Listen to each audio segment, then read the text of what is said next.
Aqui a gente já entra num ponto bem interessante. Então, saindo dessa parte mais da biologia, a gente já começa a entrar na psicologia da coisa.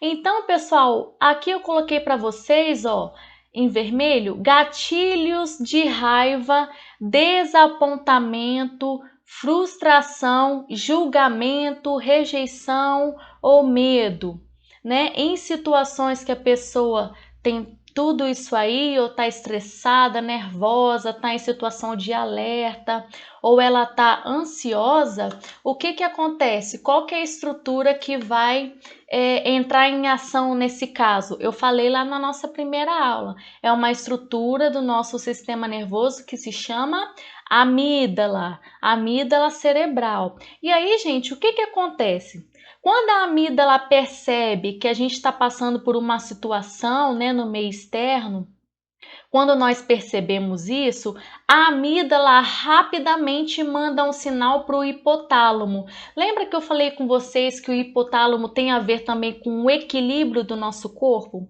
Então a amígdala é como se ela falasse o seguinte: hipotálamo, tem alguma coisa errada acontecendo, faça alguma coisa. E aí o hipotálamo recebe esse sinal da amígdala e pensa o seguinte: bom, tem alguma coisa para entrar em equilíbrio, tem alguma coisa em desequilíbrio e eu vou ter que fazer alguma coisa. E aí o hipotálamo, gente, isso aqui é um trabalho em equipe, percebam. E aí o hipotálamo, percebendo esse desequilíbrio, manda um sinal para a hipófise, que aqui está escrito outro nome, né, que também é a mesma coisa, glândula pituitária. É aquela glândula mestra que eu falei com vocês, que é a hipófise, que é aquela que faz parte do sistema endócrino, que produz hormônios. E aí o hipotálamo fala, entre aspas, né, fala para a hipófise: hipófise, dá um jeito de equilibrar isso aí, dá um jeito de liberar hormônios, porque tem alguma coisa errada acontecendo. E aí a hipófise vai produzir um hormônio. A gente não falou sobre esse hormônio ainda nas nossas aulas, mas ele se chama ACTH. O nome dele é hormônio adrenocorticotrófico. Nossa, que nome estranho, né, professora? ACTH. Resume assim: esse hormônio ele vai ser produzido lá na hipófise, porque a hipófise ela tem duas regiões, a parte da frente e a parte de trás. A gente ainda vai falar sobre isso. A parte da frente da hipófise que vai produzir esse ACTH. E aí, esse ACTH vai lá para os seus rins, na parte de cima dos rins, tá vendo aqui em vermelho, ó? Então, aqui são os seus rins. E aqui em cima nós temos uma glândula, na verdade são duas, que é chamado de glândulas suprarrenais ou adrenais. São glândulas que estão acima dos seus rins. E aí, essas glândulas que estão aqui em cima, elas vão produzir os hormônios do estresse. E é aí que começa a nossa história, né? Os problemas que a gente tem. Então, quais são os hormônios que são produzidos por essa glândula suprarrenal ou adrenal? Cortisol, adrenalina e noradrenalina. Pessoal, primeira pergunta: adrenalina e noradrenalina tem diferença? A noradrenalina é a matéria-prima para fazer a adrenalina. As duas têm o mesmo efeito. Então, para resumir, para ficar mais fácil, vamos falar da adrenalina, porque as duas têm o mesmo efeito, tá? Então, de modo geral, o que que acontece? Quando a gente está passando por uma situação complicada, quem percebe isso é a amígdala. A amígdala envia um sinal para o hipotálamo, porque é ele responsável pelo equilíbrio, né? E aí o hipotálamo pede para a hipófise fazer o ACTH, e esse ACTH, que é um hormônio, vai lá para as adrenais, que são as glândulas que estão acima do rim, né, dos rins, e aí essas glândulas vão produzir esses hormônios do estresse, que é o cortisol e a adrenalina. Aqui, esse slide aqui está falando sobre o problema desses hormônios, mas principalmente do cortisol. Pessoal, o que está escrito aqui? é uma pesquisa. Estudos encontram indícios de que estresse prolongado causa morte de neurônios do cérebro. Então, qual que é o perigo disso aqui? Quando a pessoa está muito estressada, na verdade, o estresse de uma forma assim equilibrada, vamos dizer assim, ele é até bom até um certo ponto, porque é uma coisa que acaba, entre aspas, motivando, a gente tem um impulso para fazer alguma coisa. Então, dependendo do nível que esse estresse tiver, isso aí vai motivar a pessoa. Agora, se a pessoa estiver passando por estresse diário, todos os dias o cortisol e a adrenalina estão sendo liberados, aí vai começar a dar problema, porque vai começar, né, esse problema vai começar a atingir neurônios, né? E aí que a gente tem vários problemas. Então, o que está escrito aqui na notícia? Essa pesquisa é lá de São Paulo e está dizendo: um grupo de pesquisas da USP, liderado pelo professor Cristóforo, revelou que passar estresse constante pode causar a morte de células nervosas de partes importantes do cérebro. E aí está falando, estudos comprovaram que ela favorece o aparecimento de vários quadros como diabetes, ansiedade, depressão, impotência e doenças do coração, que são as cardiovasculares. E aí está falando que o estresse está presente no dia a dia de todo mundo. Bom, primeira coisa que é importante a gente falar aqui. Primeiro ponto, aumento da glicemia. Quem é que faz esse aumento de glicemia, que é o aumento do açúcar no sangue e que pode gerar diabetes aí, do tipo 2 principalmente? É o cortisol. Em situações de estresse, que a pessoa está muito estressada, o cortisol ele é liberado aí praticamente todos os dias. E qual que é o problema disso? Se tem açúcar no sangue, a pessoa pode desenvolver diabetes. Então, o estresse tem a ver com diabetes. Outra coisa também que é um problema, que as pessoas reclamam, quer dizer, na verdade, muita gente ouve falar que quando a pessoa está muito ansiosa, muito estressada, ela acaba aumentando o apetite e acaba engordando, né? Então, tem a ver com cortisol também. Segundo ponto, se esse cortisol está sendo liberado constantemente, isso pode causar inflamação nos neurônios dessa pessoa. Só que esses neurônios são de duas partes muito importantes para a gente. A primeira parte é o córtex pré-frontal. Córtex pré-frontal, vamos por partes? Córtex é a parte mais externa. Então, estou apontando aqui no desenho para vocês. O córtex é a parte mais externa. E pré-frontal, a parte bem da frente mesmo, bem inicial. Esse córtex pré-frontal tem a ver com o nosso raciocínio, com a nossa tomada de decisões. E aí, quando a pessoa está com o corpo inflamado, entre aspas, está com muito cortisol no corpo, esse córtex pré-frontal, os neurônios que estão aqui na frente, eles vão ficar inflamados e pode causar problema nesses neurônios, morte deles. E outra parte também é afetada, ó, que é chamada de hipocampo. Hipocampo é essa região aqui, ó, vou apontar para vocês. Hipocampo é essa região, tem a ver com nossa memória de curto prazo. Então, quando a gente está aprendendo alguma coisa, né? Primeiro, eu já falei para vocês o processo de associação, lembram? Mas também tem a memória de curto prazo. Então, se você ouve alguma notícia, ouve alguma informação, a memória de curto prazo, ela está onde? Ela está localizada aqui no hipocampo. Só que aí, depois de um tempo, quando você repete aquela informação, essa informação que está no hipocampo, que é a memória de curto prazo, ela vai ser passada para a memória de longo prazo, que fica aqui no córtex pré-frontal. E aí, o que acontece se a pessoa está muito estressada? Essas duas regiões ficam prejudicadas. Nessas duas regiões, vai ter a morte de neurônios. Olha o perigo disso. E aí a pessoa pode ter problema de raciocínio, de concentração, de memória. Tudo isso aí vai ser problema. E tem uma observação que eu coloquei aqui para vocês sobre atividade física. Pessoal, tem gente que não gosta de atividade física. Eu, por exemplo, não sou muito chegada, mas eu sei a importância dela, então preciso fazer. Por que que a atividade física é importante? Vou falar aqui de modo geral e aí nas próximas aulas a gente vai detalhar mais sobre isso. A atividade física, ela acaba liberando vários hormônios no seu corpo, tanto depois que você acaba durante a atividade física, depois da atividade física e também a longo prazo também pode trazer benefício. Mas qual que é a importância da atividade física nesse exemplo que eu estou dando?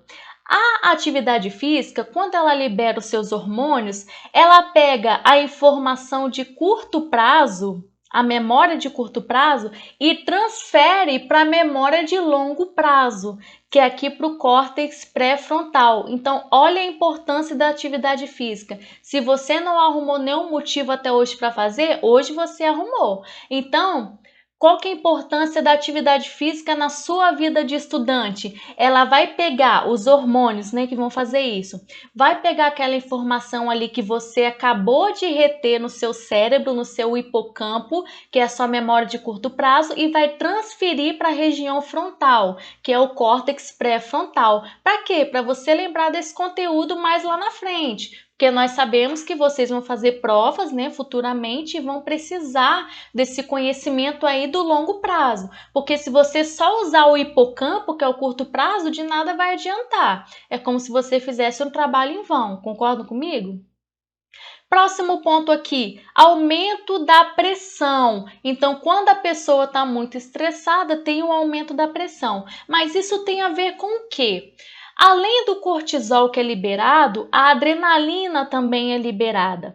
E a adrenalina, ela pode fazer uma coisa chamada de vasoconstrição. O que é vasoconstrição? É quando um vaso sanguíneo ele está num calibre determinado e aí a adrenalina faz esse vaso sanguíneo contrair. Qual que é o problema disso? Problema de circulação. Então, se a pessoa, por exemplo, tem problemas com obesidade, tem placas de colesterol nos vasos sanguíneos, isso aí vai ser um problema para ela, porque os vasos sanguíneos vai acontecer a vasoconstrição, vai diminuir o calibre e aí como é que o sangue vai passar naquela região? A pressão vai acabar aumentando e pode gerar outros problemas. Tá certo? Então, tem vários problemas: diabetes, ansiedade, depressão, impotência e problemas do coração. Tá certo?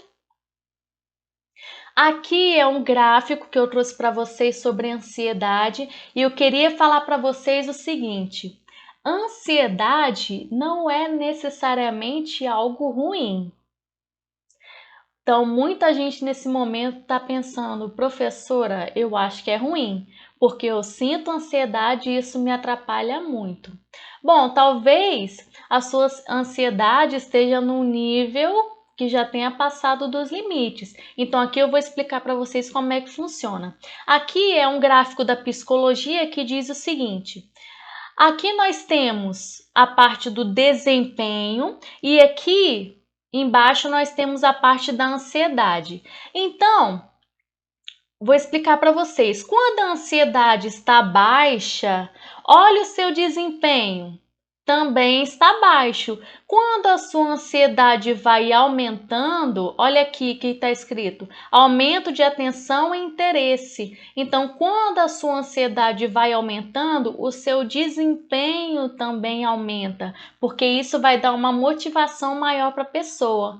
Só que se a sua ansiedade, né, ela chega num topo, que você consegue ter um desempenho muito bom, mas aí se você tiver com muita ansiedade, o seu desempenho pode ser comprometido e aí o seu desempenho pode cair, porque a pessoa ela perde a concentração, fica muito agitada, entre outros fatores. Então, a ansiedade ela é bom, todo mundo tem ansiedade, só que tem ansiedade normal, que dá um desempenho bom para a gente, mas tem também a ansiedade patológica, que aí a pessoa começa a ter problemas físicos, né? O coração começa a acelerar, que é ataque cardíaco, a frequência respiratória aumenta, né? A pessoa pode ter crises, né? O corpo começa a suar, a pessoa tem sudorese, tem vários problemas aí.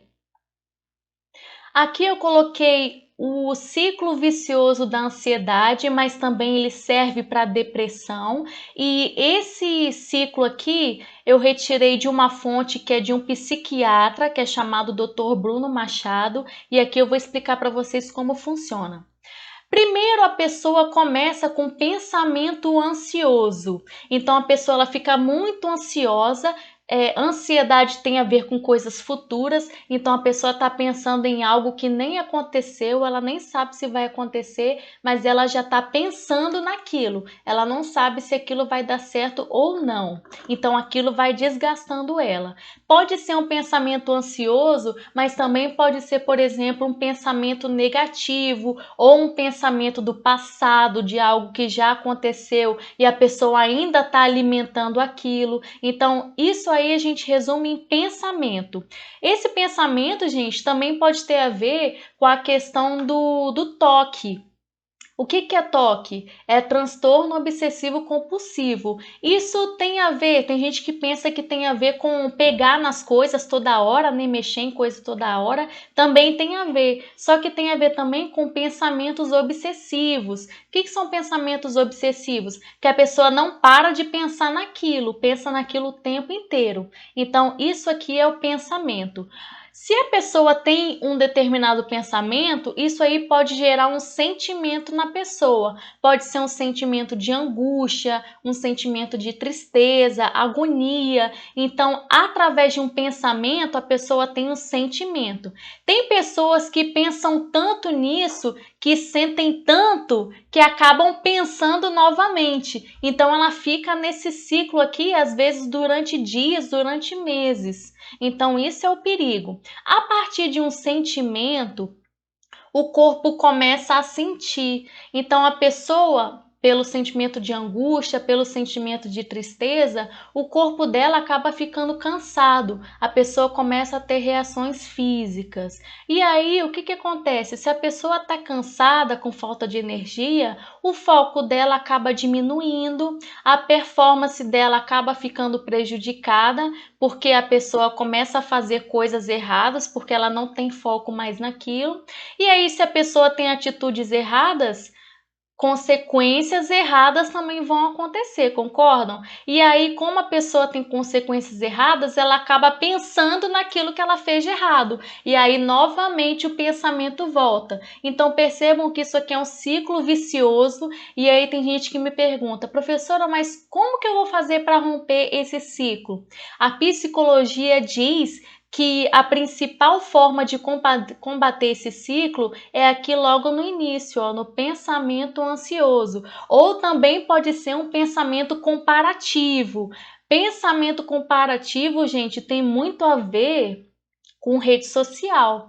Percebam que hoje a rede social, ela expõe muitas coisas e a pessoa começa a se comparar, né? Quanto a beleza, quanto a capacidade, tudo isso. Então isso aí pode gerar um tipo de pensamento em você e aí desencadear tudo isso. E aí pode gerar problemas na sua vida. Aqui eu coloquei para vocês um outro tema sobre tristeza e depressão, a diferença entre essas duas. Esse assunto aqui eu peguei de um médico que é chamado Dr. Marco Abud, que ele é um psiquiatra. Então, a primeira coisa que eu queria falar para vocês é que depressão não é a mesma coisa que tristeza. Tristeza é algo mais temporário, é uma coisa que a gente sabe explicar o porquê que aquilo está acontecendo. Agora, depressão já é uma doença. Então, tristeza a gente pode dizer que é algo que acontece na nossa vida de forma natural, todo mundo sente, mas depressão é algo que persiste, né, por um longo tempo, já é uma doença. E aqui eu vou falar para vocês alguns sintomas da depressão. Primeira coisa, humor. A pessoa fica como, nesse caso aqui? Ela sente tristeza, só que essa tristeza não tem um motivo. A pessoa fica triste o tempo todo, mas não sabe o porquê. Segundo ponto aqui, que ela perde o prazer pelas coisas. Às vezes era uma coisa que ela gostava de fazer, mas ela parou de sentir prazer naquilo. Então ela não vê graça mais. Terceiro, perde o interesse Próximo ponto aqui, em algumas pessoas que têm depressão, a ansiedade pode aumentar muito e a pessoa pode ficar mais irritada, com irritabilidade. Só que esses sintomas aqui que eu falei para vocês, eles vão variando durante o dia. Então não é uma coisa que a pessoa sente o dia inteiro. Pode variar de manhã, de tarde, à noite, vai depender da pessoa. Segundo ponto aqui são os pensamentos. A pessoa que tem depressão, ela tem um pensamento de autocrítica. Ela se critica muito, ela se julga muito. Então eu coloquei autocrítica e culpa também. Às vezes é uma coisa que ela nem tem culpa, mas mesmo assim ela tem esse pensamento. Próximo, perda da esperança, pessimismo. A pessoa acha que nada vai dar certo mais, ela não tem mais esperança naquilo, acha que tudo vai dar errado. E a concentração acaba diminuindo também. Então, o foco da pessoa fica muito prejudicado. Próximo são os sintomas físicos. A pessoa perde a energia, ela tem muito cansaço, não tem ânimo para fazer nada, sente dores no corpo. Isso aqui acontece principalmente em crianças, sente dor no corpo, alterações de sono e apetite também, ou a pessoa dorme demais ou dorme de menos, aí vai depender do quadro que a pessoa tem. E diminui a libido, a pessoa não tem vontade mais, né? As vontades sexuais que a pessoa tem, ela não tem mais, diminui a libido. E com relação aos relacionamentos, né, interpessoais, a pessoa não tem interesse, fica isolada. Apesar de a pessoa ter uma vontade de estar com outras pessoas, entre aspas, ao mesmo tempo ela não quer. É como se fosse assim, eu queria estar perto das pessoas, mas eu não tenho vontade de estar perto mais. É como se fosse isso. Então a pessoa quer se isolar o tempo todo, porque ela se sente melhor desse jeito.